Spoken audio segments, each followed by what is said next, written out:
Thabani Mpofu is one of the best lawyers to ever emerge in Zimbabwe. He once represented Nelson Chamisa, where he got this name, Advocate Falcam, for using the word whilst representing Nelson Chamisa in the elections of 2028, which were rigged beyond reasonable doubt, but because the courts or the judicial system of Zimbabwe was already captured by Emerson Dam, we saw the legal process that featured Thabani Mpofu versus the ZANU PF lawyers being a delayed match, of which the results were already pre-cooked, not real results in a normal court of law. By the way, greetings and welcome on your lovely channel, the Hlonipani Global News. If you're watching us for the very first time, please do remember to press the red or black subscribe button so that next time when we beam live, you become the very first one to watch us. So, Advocate Thabani Mpofu has been at loggerheads with the ZANU PF Secretary for Legal Affairs.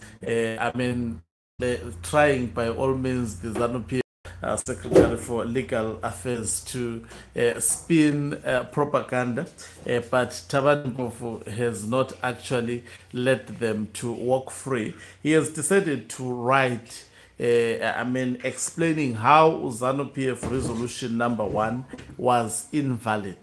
Now, let me read. I'll be reading word to word. We'll try to do it as fast as possible and commenting where it's necessary. So he writes, ZANU PF resolution number 1, invalid. A year ago at its annual conference, ZANU PF passed the notorious, he calls it the notorious, that's the proper word of calling it actually, resolution number 1.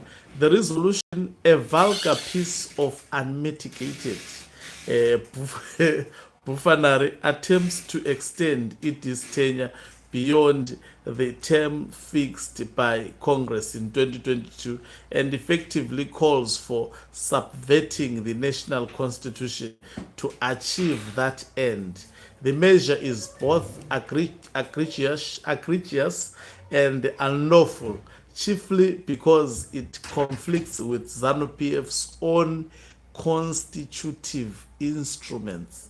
So you have heard yet no kind words of actually describing this resolution number 1 that was passed by the Bulawayo Conference. Now we begin by explaining Congress versus a conference, I think according to the ZANU PF's constitution. So it says ZANU PF's Congress, which meets every 5 years, is the party's supreme decision-making body. Depending on which of the 3 unratified 2022 Constitution 1 reads, this authority is set out in section 23 or 27 in materially similar terms. The provision confers on the Congress the following powers. Congress shall be the supreme policy-making organ of the party and shall have the following powers and functions. Number 1, to elect the president and first secretary of the party, who shall automatically become the sole candidate of the state president in the ensuing elections.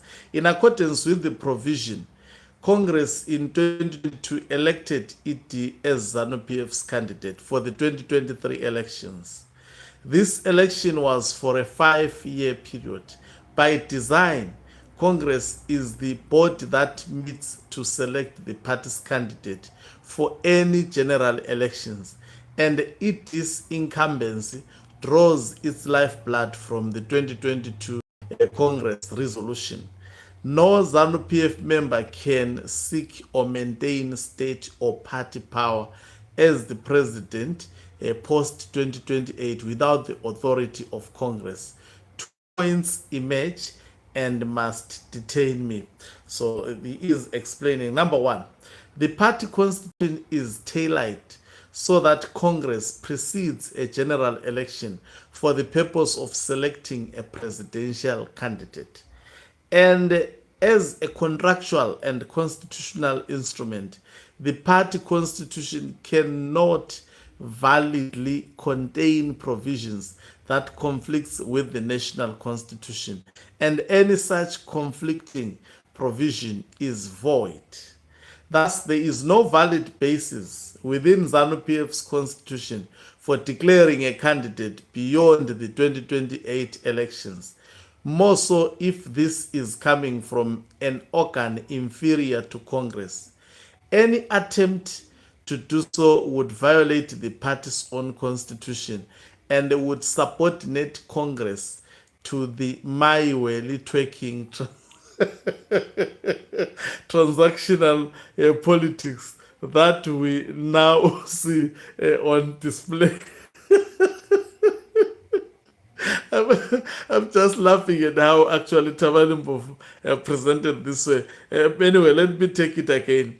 Any attempt to do so would violate the party's own constitution, and they would subordinate Congress to the Maiweli twerking transaction politics that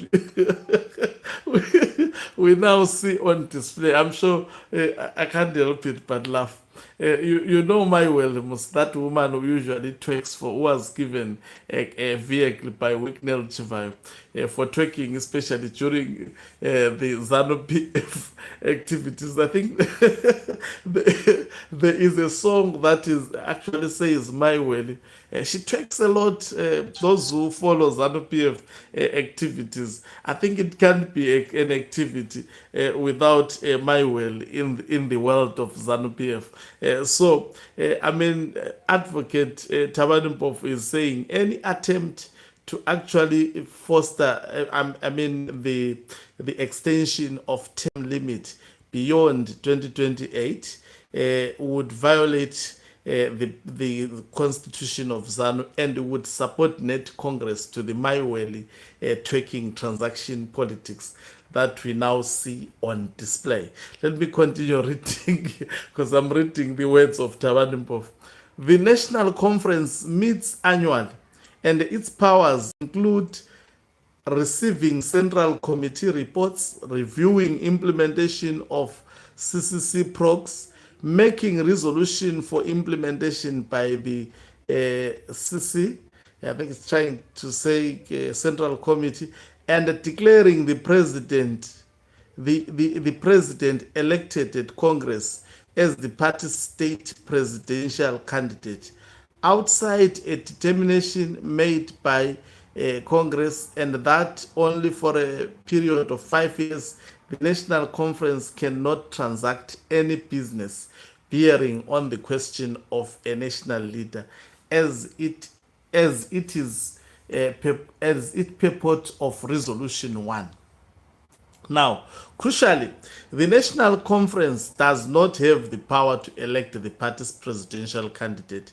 It can only declare an election already made by Congress. Last year's conference resolution purporting to elect or rather select it for a period outside that fixed by Congress and calling for subversion of Congress' decision to achieve the purpose was therefore unlawful under any of the 3 constitutional texts that are fraudulently used by ZANU PF. You see, this ZANU PF is a party of imgulugudu. You know, it's a party of really corrupt individuals. Just imagine a political party that uses 3 constitutions.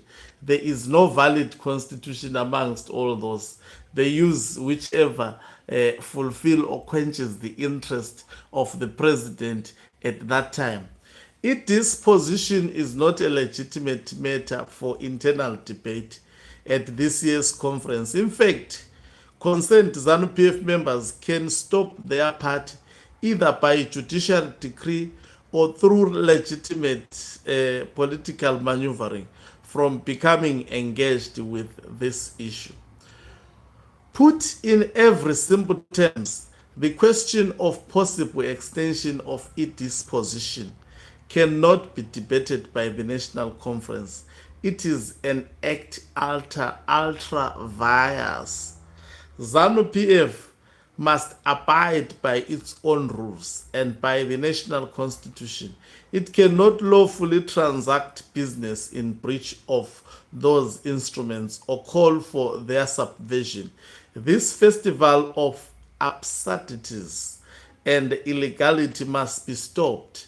The men within ZANU PF, if therefore be any or not vanota kuchengeta vana, should confront these breaches and insist on adherence to both the party constitution and the constitution of the land. This is rather not an emotional. He quotes even the resolution. It reads as follows, the resolution of ZANU PF. The President and the First Secretary of ZANU PF Party, His Excellency Comrade Dr. E.D. Mnangagwa's term of office as President of the Republic of Zimbabwe and First Secretary of ZANU PF be extended beyond 2028 to 2030.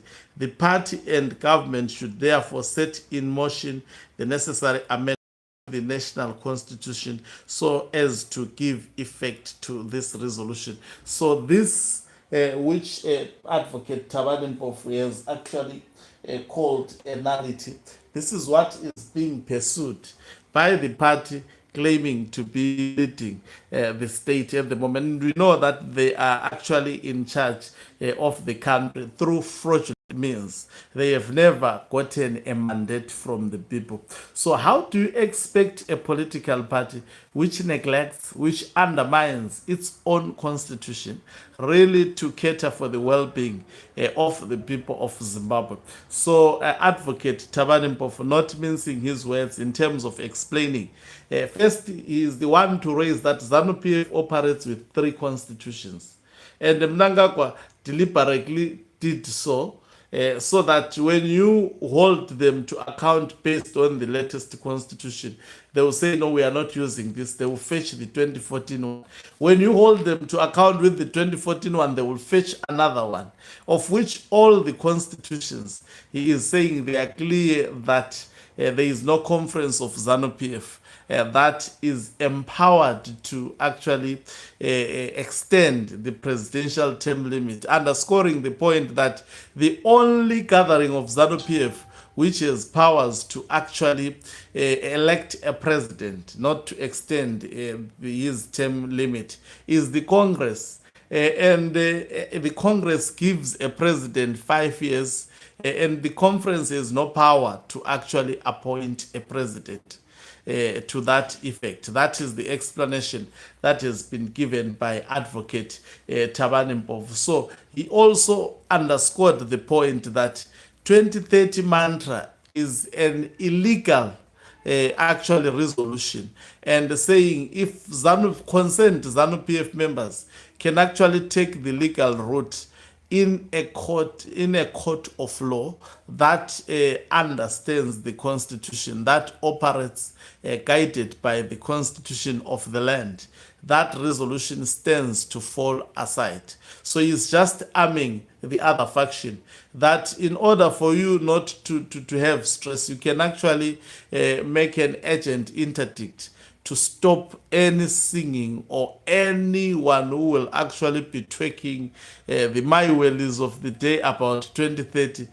I mean, you can go to court, but, well, we know the courts are also in the hands of Emmerson Tambutso Mnangagwa, taking a matter to the judicial system of Zimbabwe under that fellow. Who is this one? I've forgotten his name.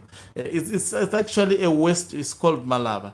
It's a waste of time. You know, when Malaba was appointed as a Ndebele person for the very first time, I said, oh, well, this time around there is at least a recognition from someone from Matepeleland.